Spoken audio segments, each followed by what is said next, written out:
The Adventures of Tom Sawyer by Mark Twain. Longman Simplified. English series.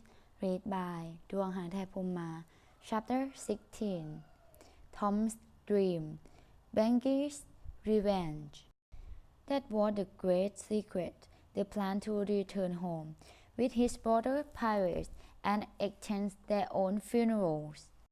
They had sailed over to the Missouri side on a log at twilight on Saturday, landing 5 or 6 miles below the village. They had slept in the woods till nearly daylight, and had then crept through the back lanes and finished their sleep upstairs in the church. At breakfast on Monday morning, Aunt Polly and Mary were very loving to Tom and very attentive to his wants. There was an unusual amount of talk, in the course of which Aunt Polly said, "Well, perhaps it was a fine joke, Tom, but it was cruel to let me suffer so. If you could come over on a log to attend your funeral, you could have come over and told me that you weren't dead." "Yes, you could have done that," said Mary, "and I believe you would if you had thought of it. Would you, Tom?" asked Aunt Polly, rather sadly. Well, I don't know. It would have spoiled everything." "Tom, I hope you love me as much as that," said Aunt Polly, in a grave tone that discomforted the boy. "It would have been something if you cared enough to think of it, even if you didn't do it. Tom, you'll look back someday, when it's too late, and wish you cared a little more for me, when it would have cost you so little. Now, Auntie, you know that I do care for you." "I know. It's better if you show me that you care." "I wish now I thought," said Tom regretfully. "But I dream about you, anyway. That's something, isn't it?" "It isn't much. I catch that, but it's better than nothing." "What did you dream?" "Why, Wednesday night, I dreamed that you were sitting over there by the bed, and Sis was sitting by the wood box, and Mary next to him." "Well, so we did. So we always do. And I dreamed that Joe Harper's mother was here." "Why she was here? Did you dream any more?" "Oh, lots. But it's so dream now." "Well, try to remember. Can't you?" "Somehow it seemed to me that the wind blew the Try harder, Tom. The wind did blow something, yes?" Tom pressed his fingers on his forehead for an anxious minute, and then said, I've got it now. It blew the candle, and it seemed to me that you said, 'Why, I believe that doll.'" "Good heavens! Go on, Tom, go on." "Just let me think a moment. Just a moment. Oh, yes, you said that you believed the door was open." "That's true. As I'm sitting here, I didn't. Mary, go on." And then, well, I won't be certain, but it seemed as if you made Sis go, and, well, what did I make him do, Tom?" "You made him shut it." "Goodness gracious, I've never heard anything like that in all my days. There is some truth in my dreams. Serena Harper shall know of this before I'm an hour older. When I tell her about my dreams, she says, 'Rabbit and fancies. Go on, Tom.' Oh, it's all getting as bright as day now.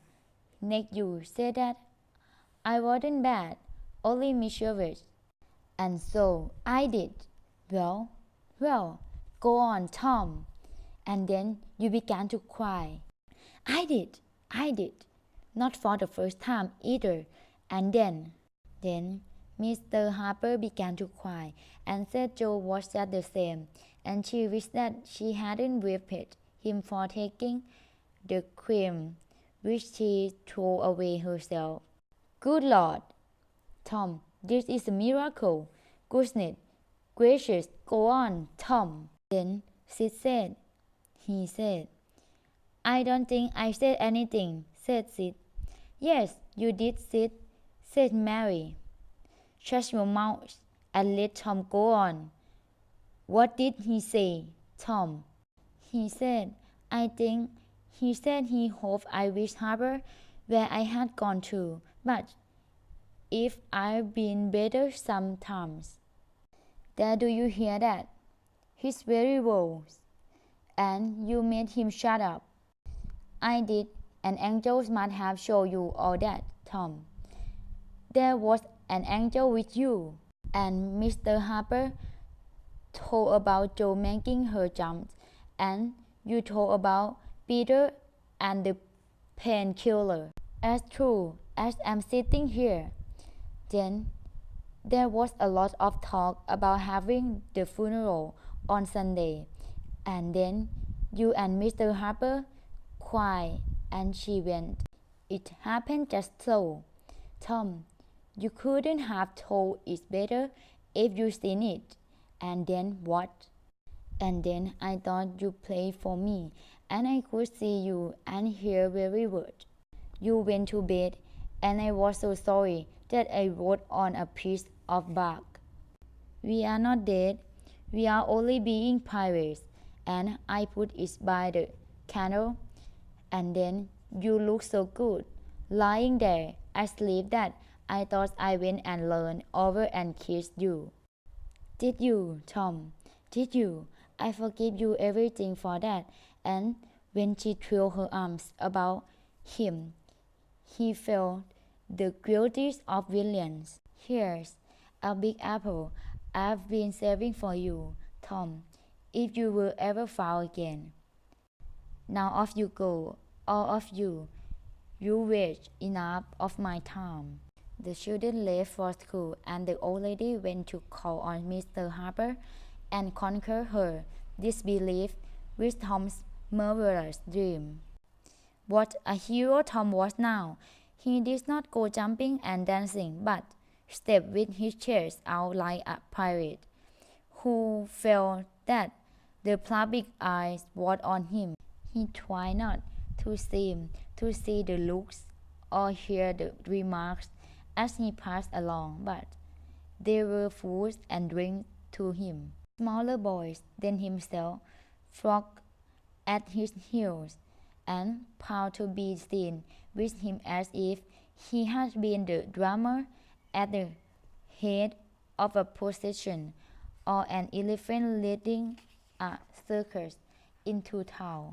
Boys of his own size pretended not to know that he has been away at all, but in reality they were eaten up with envy. They would have given anything to have that dark, sunburned skin of his and his glittering fame. At school, the children were so full of admiration for Tom and Joe that two heroes soon became unbearably vain.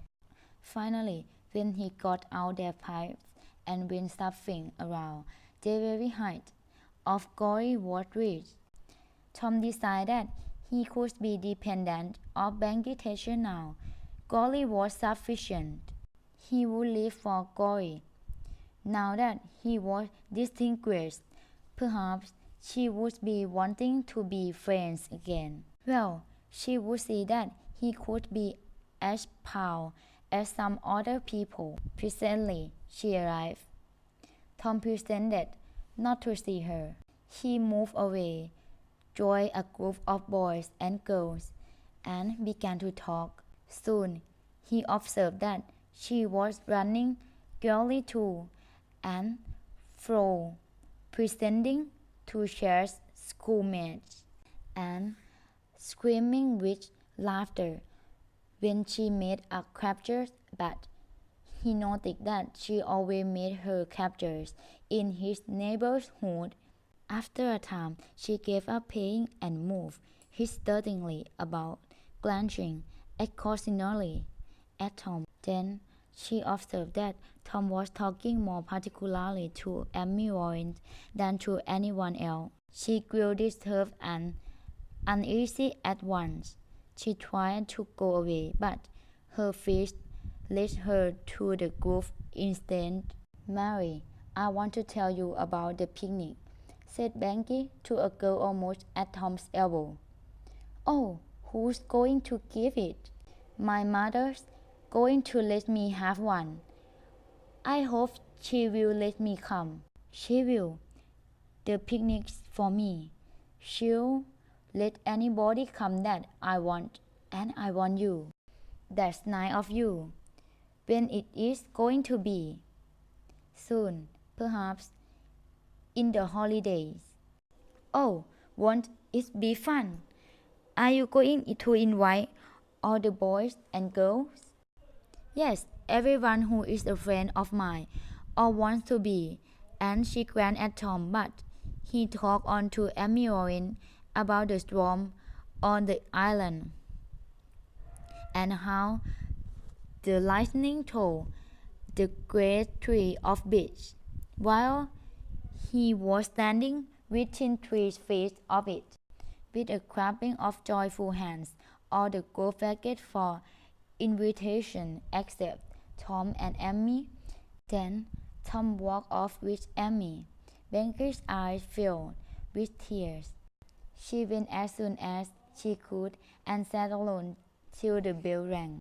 Then she dried her eyes, held up her head, and said that she knew what she would do.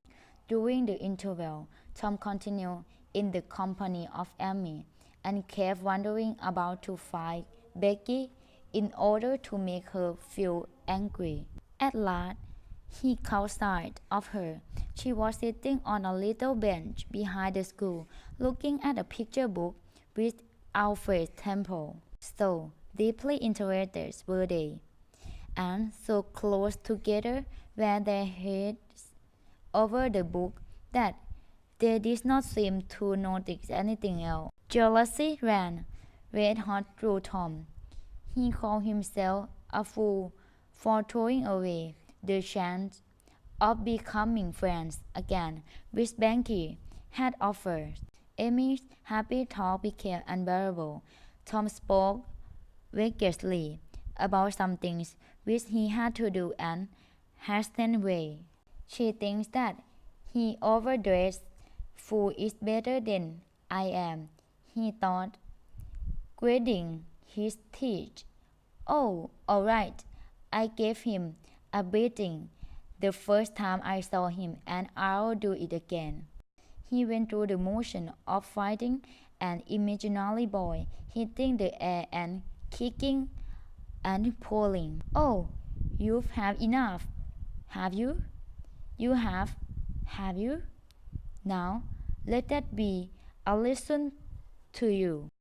And so the imaginary beating was finished to his satisfaction. Tom fled home at noon. His conscience could not bear any more of Amy's grateful happiness, and his jealousy made the sight of Becky and Alfred Temple together unbearable too. Becky looked at some more pictures with Alfred, but no Tom came to supper. She grew miserable, and when Alfred kept on exclaiming, "Oh, here's a nice one. Look at this," she lost patience and said, "Oh, I don't care for them," and got up and walked away. Alfred went thoughtfully into the desert school. He easily grasped the truth. The girl had simply made use of him to annoy Tom Sawyer. He wished that there was some way of getting that boy into trouble without much risk to himself. His eye fell on Tom's spelling book. Here was his opportunity. He opened it at the lesson for the afternoon and put link upon the page. Becky, glancing in at a window behind him, saw him and moved away quickly. She hurried away, intending to find Tom and tell him Tom would be thankful and their troubles would be ended. Before she was halfway home, however, she changed her mind. She thought of Tom's statement of her when she was talking about the picnic, and she determined to let him be punished on account of the damaged spelling book, and to hate him forever too.